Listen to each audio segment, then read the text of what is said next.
तो आज के इस वीडियो में मैं लेकर आ गई हूँ आप लोगों के समस्त बीए 5th सेमेस्टर हिस्ट्री के पेपर नंबर 1, जिसमें आपको पढ़ना है भारत में राष्ट्रवाद यानी नेशनलिज्म इन इंडिया का न्यू सॉल्व मॉडल पेपर आपके एग्जाम के लिए। अगर आप लोग बीए 5th सेमेस्टर में और हिस्ट्री का पेपर आप लोग देने वाले हैं तो मैं आपको बता दूं कि आज की इस वीडियो में आपके पेपर नंबर 1 का वो सारा महत्वपूर्ण प्रश्न और उसके आंसर को बताऊंगी जो आपके एग्ज़ाम में 100% पूछे जाएंगे। अगर अभी तक आपने कुछ भी नहीं तैयार किया है प्यारे बच्चों, तो मैं आपको बता दूं कि ये वीडियो आपके लिए बहुत इंपॉर्टेंट है और यहाँ से आपके एग्ज़ाम में क्वेश्चन आपको ज़रूर देखने को मिलेंगे। और जो आपका पूरा हिस्ट्री का सिलेबस है 1 से लेकर 8 तक का यूनिट्स, वो पूरा कंप्लीट मैंने करा दिया है और उसी तरह से हर एक सब्जेक्ट का मैंने कंप्लीट करा दिया है। और अब लगातार आप लोगों के एग्ज़ाम के लिए मैं इंपॉर्टेंट क्वेश्चन आंसर की वीडियोस पेपर 1 और 2 के लिए अपलोड कर रही हूँ, तो इसलिए हमारे चैनल को सब्सक्राइब कर लीजिए। चलिए आज का ये वीडियो शुरू करते हैं। बहुत ही इंपॉर्टेंट ये वीडियो है आप सभी लोगों के लिए। तो देखिए, आपका पहला क्वेश्चन है, मंगल पांडे कौन था? मंगल पांडे को फांसी कब दी गई? बहुत इंपॉर्टेंट क्वेश्चन है। देखिए, मंगल पांडे जो थे एक क्रांतिकारी थे, समझ लीजिए 1857 की जो क्रांति हुई थी इसमें इनका बहुत बढ़ चढ़कर योगदान था और इनको फांसी दे दी गई थी। उसके बाद से ही जो 1857 की क्रांति थी और तेज़ हो जाती है। तो मंगल पांडे एक भारतीय सैनिक थे जिन्हें 1857 के भारतीय विद्रोह के शुरू होने से ठीक पहले होने वाली घटनाओं में महत्वपूर्ण भूमिका निभाई थी।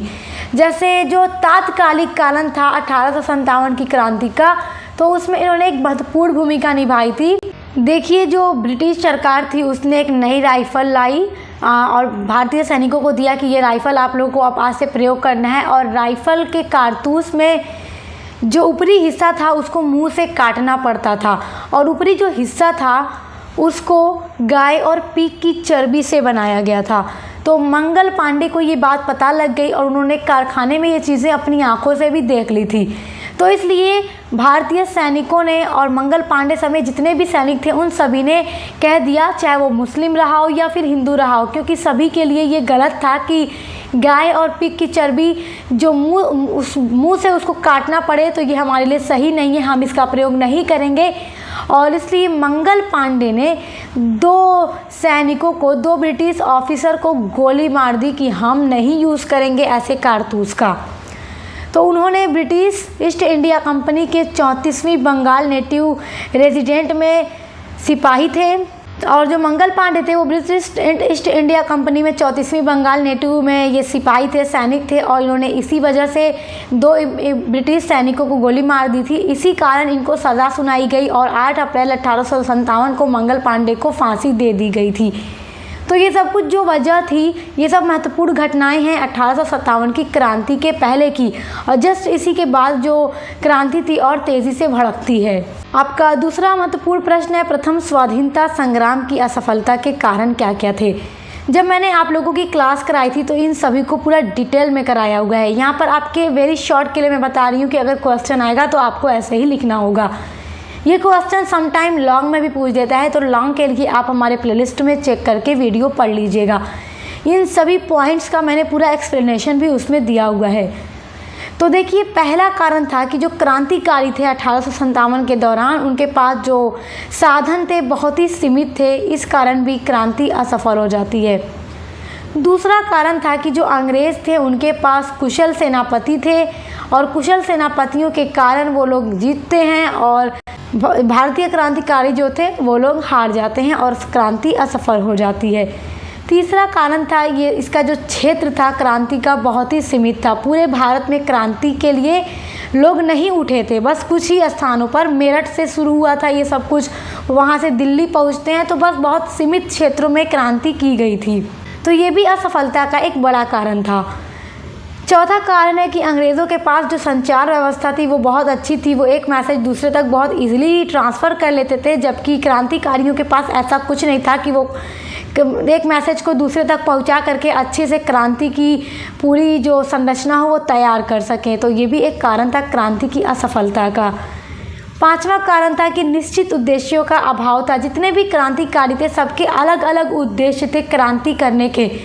जब आप लोग पूरी डिटेल क्लास पढ़ेंगे जो मैंने करा रखी है, यूनिट जब आप पढ़ेंगे, यूनिट नंबर 1 आप जब पढ़ेंगे तो उसमें देखेंगे कि जितने भी क्रांतिकारी थे सबका अपना अलग अलग उद्देश्य था, किसी का एक उद्देश्य नहीं था। ये भी एक कारण था क्रांति का असफल होना।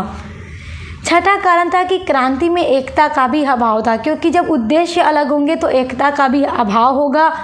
तो ये सारे कुछ महत्वपूर्ण कारण थे जिसके कारण क्रांति असफल हो जाती है। तो ये क्वेश्चन बहुत इंपॉर्टेंट है, एग्जाम में ज़रूर पूछेगा। अगला महत्वपूर्ण प्रश्न देखिए, रानी लक्ष्मीबाई। अच्छा देखिए, वेरी शॉर्ट में एक ये क्वेश्चन पूछा जाता है और ये पूछा भी गया है पिछली बार, आपसे भी पूछ सकता है, क्योंकि रानी लक्ष्मीबाई ये बहुत इंपॉर्टेंट है आपके एग्ज़ाम के लिए।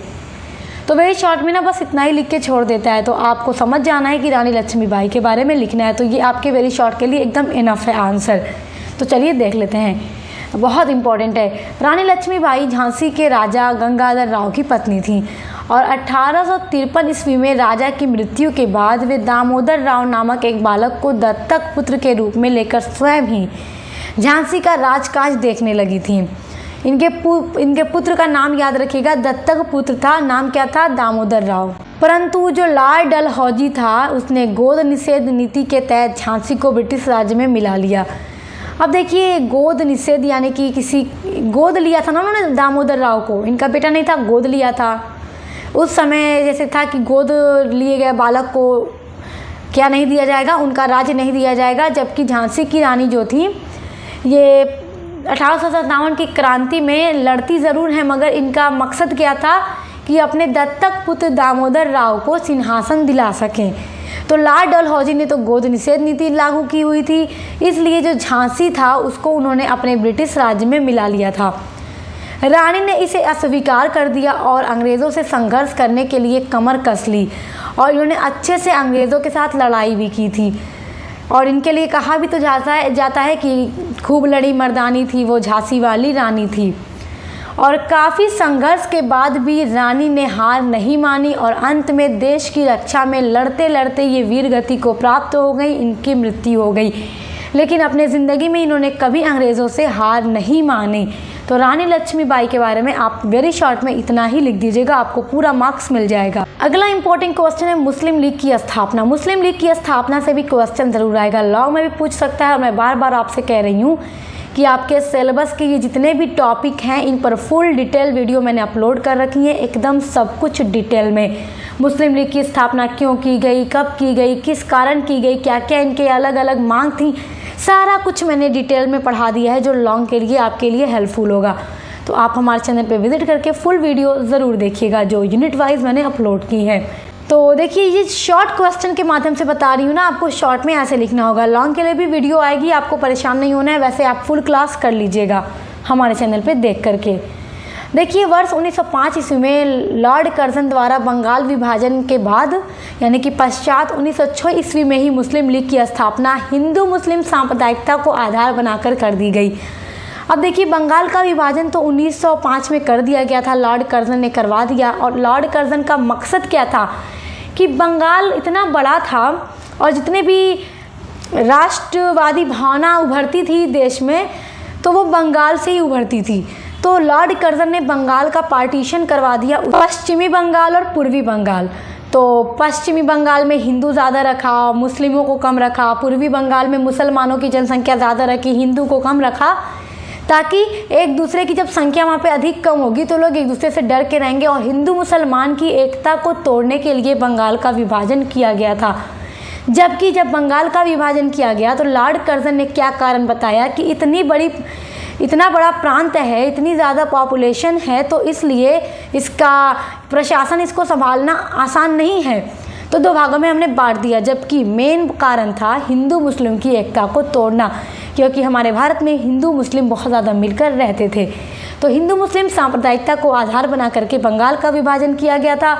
उसके बाद ही ठीक मुस्लिम लीग की स्थापना भी भड़का के मुसलमानों को करवा दी गई कि कांग्रेस पार्टी तुम्हारा भला नहीं चाहेगी, वो हिंदू का भला चाहेगी, जबकि ऐसा कुछ नहीं था। लेकिन मुसलमानों के कान भर के अंग्रेज़ों ने मुस्लिम लीग की स्थापना करवा दी, ताकि जब हिंदू मुसलमान आपस में लड़ेंगे तो हमारी जो नीति है फूट डालो और शासन करो वो कामयाब हो जाएगी, और वो उसमें सफल भी होते हैं। तो मुस्लिम लीग के बारे में डिटेल में पढ़ने के लिए फुल क्लास हमारे चैनल पे ज़रूर देखिएगा। चलिए अगला क्वेश्चन इंपॉर्टेंट है, देख लेते हैं। कांग्रेस का विभाजन, हर जगह से क्वेश्चन ज़रूर आएगा। कांग्रेस का विभाजन बहुत इंपॉर्टेंट है। कांग्रेस की स्थापना कब हुई थी? 1885 में हुई थी। ये बात तो मैंने आपको बता दी थी पहले ही। तो सन 1907 ईस्वी में भारतीय राष्ट्रीय कांग्रेस का अधिवेशन सूरत में हुआ था। जिसमें कांग्रेस गरम दल और नरम दल नामक 2 दलों में बढ़ गई। क्योंकि देखिए जो इसमें जितने भी नेता थे कांग्रेस पार्टी में, उनके जो ख्यालात थे मिलते नहीं थे। कुछ नरम दल के थे नेता, कुछ गरम दल के थे। कुछ के ख्याल ऐसे थे कि हम अंग्रेज़ों के खिलाफ जाकर लड़ाई नहीं करेंगे, जबकि अंग्रेज़ों की बात मानकर अपनी बात मनवा लेंगे और ऐसे ही हमारा काम होता रहेगा। कुछ नेताओं का मानना था कि हम क्रांति करेंगे, हम लड़ाई झगड़ा करेंगे, हम हथियार का प्रयोग करेंगे, मगर आज़ादी लेकर रहेंगे, हम अंग्रेज़ों की गुलामी नहीं करेंगे। तो इन सब विवादों के कारण कांग्रेस का विभाजन 1907 ईस्वी में हो गया था। और इसलिए ये एक गरम दल था, एक नरम दल था। इसके बारे में मैंने आपको पूरा पढ़ाया है। उग्रवादी दल और उदारवादी दल के बारे में पूरा मैंने आपको पढ़ा ही दिया है। वैसे तो आप लोग पढ़ चुके होंगे, बहुत अच्छे से लॉन्ग वीडियो थी। और इसी को सूरत विभाजन भी कहा जाता है। सूरत विभाजन किसे कहते हैं? तो कांग्रेस का विभाजन ही सूरत विभाजन के नाम से जाना जाता है, क्योंकि सूरत अधिवेशन में ही इनका बंटवारा हुआ था। लेकिन बाद में आप देखेंगे कि जो कांग्रेस 2 दलों में बढ़ गया था, आगे चल के ये एक भी हो जाते हैं। तो क्या परिस्थितियां ऐसी आई कि दोनों दल एक हो गए? तो इनके लिए तो आपको फुल क्लास करनी होगी, और फुल क्लास हमने बिल्कुल फ्री में आपके लिए प्रोवाइड करा दी है। प्लेलिस्ट इसी वीडियो के डिस्क्रिप्शन बॉक्स में मिल जाएगी। 1907 ईस्वी का जो सूरत अधिवेशन था, उसकी अध्यक्षता रास बिहारी घोष ने की थी। नोट कर लीजिए, ऑब्जेक्टिव्स के लिए बहुत इंपॉर्टेंट है। अगला क्वेश्चन देखते हैं, होम रूल आंदोलन। होम रूल आंदोलन पर भी मैंने फुल क्लास अपलोड की हुई है, तो चेक कर लीजिएगा। यूनिट नंबर 8 में आपका पूरा पढ़ा दिया है मैंने। होम रूल आंदोलन अगर वेरी शॉर्ट में पूछ दे तो कैसे लिखेंगे, आइए देख लेते हैं। होम रूल आंदोलन Akhil Bharatiya home rule league एक राजनीतिक संगठन था, जिसकी स्थापना 1916 ईस्वी में बाल गंगाधर तिलक के द्वारा भारत में स्वशासन के लिए राष्ट्रीय मांग का नेतृत्व करने के लिए होम रूल नाम के साथ की गई थी। होम रूल यानी अपने घर में हम खुद शासन करेंगे, स्वयं शासन करेंगे। इसी की मांग करने के लिए उन्होंने होम रूल मूवमेंट को चलाया था। देखिए 2 होम रूल आंदोलन चलाए गए थे, एक था बाल गंगाधर तिलक का और दूसरा था एनी बेसेंट का। तो दोनों के ऊपर ही मैंने वीडियो बना दी है, तो आपको परेशान होने की ज़रूरत नहीं है। क्लास आप कर लीजिएगा, यूनिट वाइज है, आपको मिल जाएगी। भारत को ब्रिटिश राज में एक डोमिनियन का दर्जा प्राप्त करने के लिए ऐसा किया गया था। देखिए डोमिनियन स्टेट क्या होता है, ये जानना आपके लिए ज़रूरी है। देखिए इस टाइम ये जो हम पढ़ रहे हैं, जिस टाइम की हम बात कर रहे हैं, उस समय पूर्ण स्वराज यानी कि पूरी आज़ादी की मांग नहीं की जा रही थी कि हमारे देश को अंग्रेज़ों छोड़ दो और यहाँ से चले जाओ। ये जो नेता लोग थे, ये क्या मांग कर रहे थे कि हम अंग्रेज़ों के ही अंडर में रह के खुद अपने भारत में शासन करेंगे। मतलब जो मेन नीतियाँ होंगी, जो मेन नियंत्रण भारत पर होगा, वो ब्रिटिश सरकार का ही होगा। लेकिन अलग अलग प्रांत में जो गवर्नर होते थे, जो बड़े बड़े ऑफिसर होते थे, वो भी ब्रिटिश होते थे। तो भारतीय नेताओं की बात नहीं सुनी जाती थी और भारतीय नागरिकों को बहुत तंग किया जाता था, शोषण किया जाता था। तो इस कारण नेता लोग डोमिनियन स्टेट की मांग करते थे कि आपके अंडर में ही रहकर हम अपने लोगों की बात आप तक पहुंचाएंगे और आप उनको पूरा करेंगे। ये नहीं था कि तुम जाओ हम शासन करेंगे। अभी तक इसकी मांग नहीं की गई थी, उसकी मांग बाद में की जाती है और पंडित जवाहरलाल नेहरू के द्वारा की जाती है, जो कि पूरा आपको मैं पढ़ा चुकी हूँ। तो ये होम रूल आंदोलन के बारे में नोट कर लीजिए, बहुत इंपॉर्टेंट है और फुल क्लास के लिए वीडियो ज़रूर चेक कीजिएगा। अगला महत्वपूर्ण प्रश्न है बंगाल विभाजन। वेरी शॉर्ट में भी पूछ सकता है, लॉन्ग में भी पूछ सकता है। लॉन्ग के ऊपर आपको क्या देखना होगा, बार बार कहती हूँ, फुल डिटेल क्लास जो मैंने अपलोड कर दी है। बंगाल विभाजन वेरी शॉर्ट में आएगा तो कैसे लिखेंगे देख लीजिए। बंगाल का विभाजन 16 अक्टूबर 1905 को हुआ। इस विभाजन की घोषणा भारत के तत्कालिक वायसराय लॉर्ड कर्जन ने 20 जुलाई 1905 को कर दी थी और 16 अक्टूबर को ये लागू कर दिया गया और बंगाल का विभाजन कर दिया गया। बंगाल विभाजन को इतिहास में बंग भंग के नाम से जाना जाता है, यानी कि बंगाल का विभाजन। और उसके बाद बहुत सारे आंदोलन चलाए गए, जैसे स्वदेशी आंदोलन तो बंगाल विभाजन के घोषणा के टाइम से ही शुरू हो गया था कि अपने देश की वस्तुओं का इस्तेमाल करो और ब्रिटिश या फिर यूरोपीय वस्तुओं को जला दो, फेंक दो, तोड़ दो, ख़त्म कर दो, मगर अपने देश की वस्तुओं को प्रयोग में लाओ। उसी को स्वदेशी आंदोलन कहा गया। तो अगला आपका जो इम्पोर्टेंट क्वेश्चन है वो स्वदेशी आंदोलन की विशेषताएँ हैं। तो स्वदेशी आंदोलन क्या है ये मैं आपको पहले ही पढ़ा चुकी हूँ जब क्लास करा रही थी। बार बार कहती हूँ फुल क्लास आपके लिए वेरी इंपॉर्टेंट है। चलिए देख लेते हैं स्वदेशी आंदोलन की क्या क्या मोस्ट इम्पॉर्टेंट विशेषताएं हैं। तो देखिए स्वदेशी आंदोलन की जो विशेषताएं हैं वो निम्नलिखित हैं, जिसमें पहला है भारत का प्रथम आंदोलन था जिसे राष्ट्रीय आंदोलन कहा जा सकता है। इसके पहले अभी तक जितने आंदोलन हुए उन्हें राष्ट्रीय आंदोलन नहीं कहा गया, लेकिन ये पहला ऐसा आंदोलन था जिसे राष्ट्रीय आंदोलन हम कह सकते हैं। दूसरी विशेषता है कि पहली बार हड़ताल, जुलूस, बहिष्कार, प्रदर्शन आदि तरीकों का प्रयोग आंदोलन में किया गया था। इसके पहले अभी तक जितने भी आंदोलन अगर हुए थे हमारे भारत में तो हड़ताल नहीं किया गया, जुलूस नहीं निकाला गया था, बहिष्कार प्रदर्शन नहीं किया गया था, और इन सब चीज़ों का प्रयोग स्वदेशी आंदोलन में किया गया, क्योंकि हड़ताल भी किया गया, जुलूस निकाला गया और बहिष्कार किया गया ब्रिटिश या फिर यूरोपीय वस्तुओं का, और अपने देश की वस्तुओं को प्रोत्साहन दिया गया कि अपने भारत में बनी गई वस्तुओं का प्रयोग ज़्यादा से ज़्यादा करो। तीसरी विशेषता थी कि इस आंदोलन में मजदूर, किसान एवं विद्यार्थी भी शामिल हुए। विद्यार्थी भी इसमें शामिल हुए।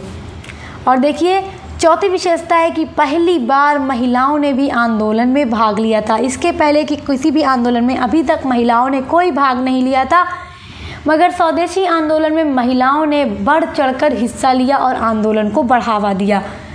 पांचवी महत्वपूर्ण विशेषता है कि विदेशी चूड़ियों को पहनने व विदेशी बर्तनों का बहिष्कार भी किया गया, क्योंकि इसमें महिलाओं ने भाग लिया था तो महिलाओं ने जितनी भी विदेशी चूड़ियाँ थीं उनको पहनने से इनकार कर दिया, तोड़ दिया, फोड़ दिया, फेंक दिया।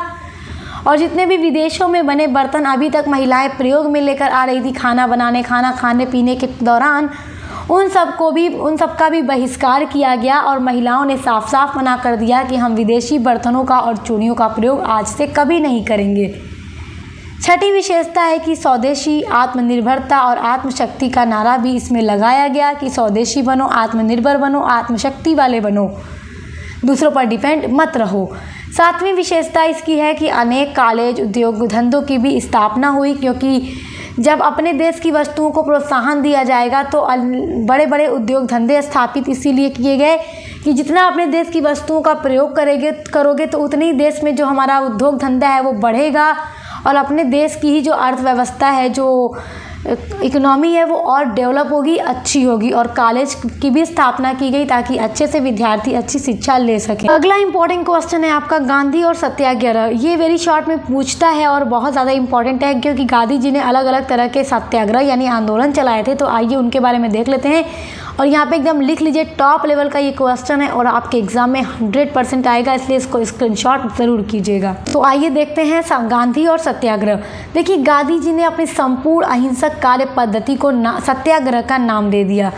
उनके लिए सत्याग्रह का अर्थ सभी प्रकार के अन्याय या अत्याचार और शोषण के खिलाफ शुद्ध आत्मबल का प्रयोग करने से था, कि जितने भी लोगों के साथ अगर अन्याय हो रहा है, अत्याचार हो रहा है, शोषण हो रहा है, तो उनके खिलाफ वो आवाज़ उठाते थे और उन सभी को गांधी जी ने नाम दे दिया सत्याग्रह का। गांधी जी का कहना था कि सत्याग्रह को कोई भी अपना सकता है। उनके विचार में सत्याग्रह उस बरगद के वृक्ष के समान था जिसकी असंख्य शाखाएं होती हैं, यानी अनगिनत शाखाएं होती हैं। चंपारण और बारदोली सत्याग्रह जो था गांधी जी द्वारा केवल भौतिक लाभ प्राप्त करने के लिए नहीं चलाया गया था, बल्कि तत्कालिक ब्रिटिश शासन के अन्यायपूर्ण नीति का विरोध करने हेतु भी बारदोली और चंपारण सत्याग्रह चलाया गया था। क्योंकि जो लोग थे उनके साथ अन्याय हो रहा था, ब्रिटिश सरकार उनके साथ शोषण कर रही थी, तो गांधी जी ने जो आंदोलन चलाया चंपारण सत्याग्रह या बारदोली सत्याग्रह, तो सिर्फ इसलिए नहीं चलाया था कि भौतिक लाभ प्राप्त हो लोगों को, जबकि इसलिए भी चलाया गया था, गांधी जी के द्वारा आवाज़ उठाई गई कि ब्रिटिश सरकार की जो अन्यायपूर्ण नीति है उसको समाप्त किया जाए और लोगों पर अत्याचार या किसानों पर अत्याचार न किया जाए। उसके अलावा गांधी जी ने सविनय अवज्ञा आंदोलन चलाया और इसके माध्यम से उन्होंने नमक कानून को तोड़ा था। उसके बाद जो गांधी जी का सबसे बड़ा आंदोलन भारत छोड़ो आंदोलन था, गांधी जी के द्वारा चलाए गए इन आंदोलनों का उद्देश्य जो था ब्रिटिश सरकार की बुरी और कठोर नीतियों का दमन करके उन्हें हमेशा के लिए भारत से उखाड़ फेंकना था। और ये सारे जो आंदोलन हैं गांधी जी के बहुत इम्पोर्टेंट हैं और सभी पर वैसे भी मैंने सेपरेट वीडियो अपलोड की है, तो आप पढ़ सकते हैं। तो ये पूरा क्वेश्चन वेरी इंपॉर्टेंट है, आप इनको स्क्रीनशॉट कर लीजिए। अगला क्वेश्चन देखिए, बहुत ज़्यादा इंपॉर्टेंट है और ये आपके लॉन्ग में पूछेगा। आपका क्वेश्चन है कि 1857 ईस्वी की प्रमुख घटनाओं के बारे में लिखिए। तो जितनी भी घटना थी 1857 की क्रांति की, उनके बारे में आप नोट कर लीजिए, बहुत ज़्यादा इंपॉर्टेंट है। पूरा मैं एक सीक्वेंस में आपको नोट दे रही हूँ यहाँ पे, तो आप स्क्रीनशॉट कर लीजिएगा। लॉन्ग में पूछेगा तो ऐसे ही पूरा हेडिंग डाल के लिखिएगा, जैसे ये नोट्स मैंने आपके लिए बनवाया है। पहली घटना है बैरकपुर से। तो अलग अलग स्थानों की जितनी भी घटनाएं हैं उन सभी को डिटेल में देखेंगे, क्योंकि ये सब 1857 की प्रमुख घटनाएं हैं। तो लॉर्ड कैनिंग जो कि ब्रिटिश वायसराय थे, उन्होंने चर्बी युक्त कारतूस के प्रयोग के लिए भारतीय सैनिकों के साथ धोखाधड़ी की थी। जैसा कि मैंने अभी आपको बताया था कि कारतूस जो था उसमें चर्बी और उसमें पिग और काऊ की चर्बी से उसको बनाया गया था ताकि उसमें जंग न लगे चर्बी के लिए। तो भारतीय सैनिकों ने उसको प्रयोग करने से इनकार कर दिया, चाहे हिंदू सैनिक था या मुसलमान सैनिक था। अगर भारतीय था तो उसने मना किया कि हमारा धर्म भ्रष्ट होता है, हम ऐसा नहीं कर सकते, क्योंकि हिंदू लोग में गाय को गौ माता माना जाता है, जिसका वो काफ़ी सम्मान करते हैं, और मुसलमानों में पिग को नापाक माना जाता है, तो वो उस पर टच नहीं हो सकते। तो हिंदू भी और मुसलमान भी दोनों के लिए वो सही नहीं है। तो उन्होंने साफ साफ मना कर दिया कि हम ऐसे राइफल का प्रयोग नहीं करेंगे। 9 मई की घटना के अनुसार 90 में से 85 सिपाहियों में कारतूस के दांत लगाने से मना कर दिया कि हम इसमें अपना दांत नहीं लगाएंगे, क्योंकि कारतूस के ऊपर का जो कवर था उसको मुंह से फाड़ना पड़ता था। तो उन्होंने मुंह लगाने से, दांत लगाने से मना कर दिया। इस कारण इन सिपाहियों को 10 वर्ष की जेल की उनको सख्त सज़ा भी दी गई थी। तीसरी घटना है इलाहाबाद की, यानी प्रयागराज में। जून 1857 में इलाहाबाद में क्या हुआ कि लियाकत अली के नेतृत्व में क्रांति का बिगुल बजा दिया गया, और लियाकत अली ने यहाँ पर नेतृत्व किया था, लेकिन जनरल नील ने इस क्रांति का दमन कर दिया, जो कि ब्रिटिश वायसराय था। उसने क्रांति का दमन किया और क्रांति को दबा दिया, क्योंकि आप जानते हैं कि 1857 की क्रांति असफल हो गई थी। चौथी घटना है फैज़ाबाद से। 1857 ईस्वी के स्वतंत्रता संग्राम का फैज़ाबाद में नेतृत्व मौलवी अहमद उल्ला ने किया, लेकिन कैंपवेल ने यहाँ के स्वतंत्रता संघर्ष को दबा दिया। आप देखेंगे अलग अलग स्थानों पर जितने भी लोगों ने क्रांति को बढ़ाने की कोशिश की, तो ब्रिटिश सैनिकों ने और ब्रिटिश गवर्नर ने उसको दबा दिया था। जैसा कि मैंने आपको बताया कि सभी में एकता नहीं थी, इसलिए। अब देखिए 5वीं घटना है बहराइच से। हज़ारों सैनिकों ने दिल्ली की ओर कूच किया और वहाँ के लोगों ने उनके साथ मिलकर लाल किले पर पहुँचे। वहाँ के लोग वहाँ पहुँचकर बहादुर शाह द्वितीय, जो मुग़ल साम्राज्य के शासक थे, उनको अपना राजा घोषित कर दिया, और वहाँ पर इन्होंने ही नेतृत्व किया था क्रांति का। छठी घटना है बरेली से। बरेली ने खान बहादुर खान ने क्रांति का नेतृत्व किया और उन्होंने स्वयं को नवाब भी घोषित कर दिया। 7वीं घटना थी कानपुर से। नाना साहब कानपुर में पेशवा घोषित कर दिया गया। अजीमुल्ला खान नाना साहब का सहयोगी भी था। नाना साहब ने अंग्रेज़ की सारी फ़ौज को कानपुर से खदेड़ दिया, लेकिन फिर ये इनका भी यहाँ पे जो भी चीज़ें की गई क्रांति को बढ़ाने के लिए, उसका भी दमन किया गया। 8वीं घटना है लखनऊ से। अवध की राजधानी लखनऊ का क्रांति की बागडोर वाजिद अली शाह की बेगम हज़रत महल ने संभाली थी, और यहाँ पर जो नेतृत्व कर रही थी वो बेगम हज़रत महल कर रही थी। अब देखिए 9वीं घटना थी आजमगढ़ से। आजमगढ़ में स्वतंत्रता संग्राम का नेतृत्व बाबा कुंवर सिंह ने किया। अतरौलिया नामक स्थान पर उन्होंने बीलमैन एवं डेंस की संयुक्त अंग्रेजी सेना को भी पराजित किया। 10वीं घटना है झांसी से, जहां पर झांसी में झांसी की रानी लक्ष्मीबाई सर ह्यूरोज की सेना के साथ बहादुरी से लड़ती है, किंतु झांसी पर अंग्रेज़ों का अधिकार हो जाता है और झांसी का जो पूरा क्षेत्र था वो रानी लक्ष्मीबाई के हाथों से निकल जाता है, और रानी बहादुर से लड़ते लड़ते मारी जाती है और इनकी मृत्यु हो जाती है। तो ये कुछ महत्वपूर्ण घटनाएं हैं आपके लिए, जो आपके लॉन्ग में पूछ सकता है, तो आप इनको स्क्रीनशॉट कर लीजिए। बहुत इंपॉर्टेंट ये क्वेश्चन है आपके एग्जाम के पॉइंट ऑफ व्यू से, और टॉप लेवल का है, 100% पूछा जाएगा। अगला सबसे इंपॉर्टेंट क्वेश्चन जो कि टॉप लेवल का है, 1857 ईस्वी की क्रांति के 4 कारण लिखिए। क्रांति के कारण क्या क्या थे, किन कारणों से क्रांति होती है। तो इसके 4 कारण आप देखेंगे। पहला है राजनीतिक, दूसरा है आर्थिक कारण, तीसरा है धार्मिक कारण, चौथा है सामाजिक कारण। तो सभी पर हम डिटेल में नज़र डालेंगे क्योंकि मोस्ट इम्पॉर्टेंट है और टॉप लेवल का ये क्वेश्चन है, एग्जाम में ज़रूर पूछा जाएगा। पहला कारण है राजनीतिक कारण।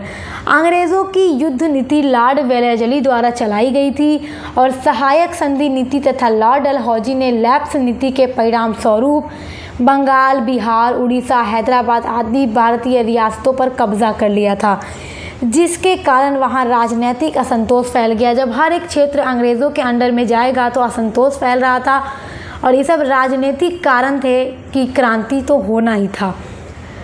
दूसरा कारण है आर्थिक कारण। अंग्रेज़ों ने भारतीय व्यापार तथा दस्तकारियों को नष्ट कर दिया था और अंग्रेज़ों ने भारत से कच्चा जो माल था वो सस्ते दामों में खरीदते थे और अपने यहाँ कारखानों में उसको तैयार करके वस्तुएं बनाते थे और फिर उन्हीं वस्तुओं को भारत की बाज़ारों में लाकर ऊंचे ऊंचे दामों में बेच देते थे।